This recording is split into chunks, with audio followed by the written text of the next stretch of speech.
So today we have this hair color. It's in the color black, and as you could see, my hair has been really dry, especially after being bleached like 3 times. So it'll be a nice refresher for my hair to, you know, go something more natural. And on the side it does say some ingredients it has, and I did my research. These ingredients are really good for your hair. Olive oil especially is really great for your hair to keep its natural oils, and ginger as well.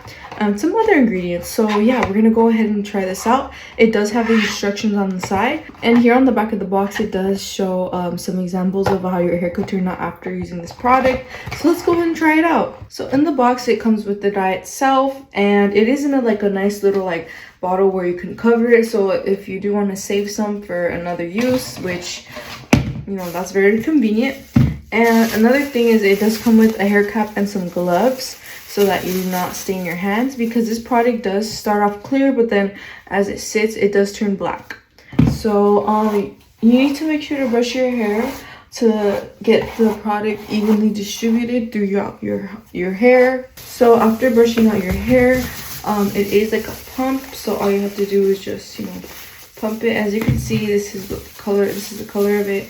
It is clear, and you do want to apply this to dry hair so that it does evenly like coat, because on wet hair it kind of be just like rubbing off the product.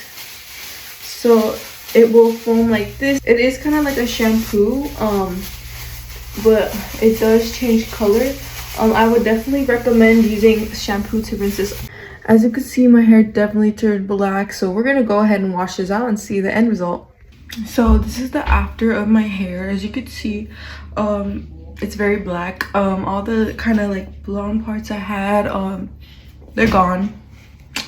So overall, very good coverage. And yeah, I hope you guys enjoyed the video.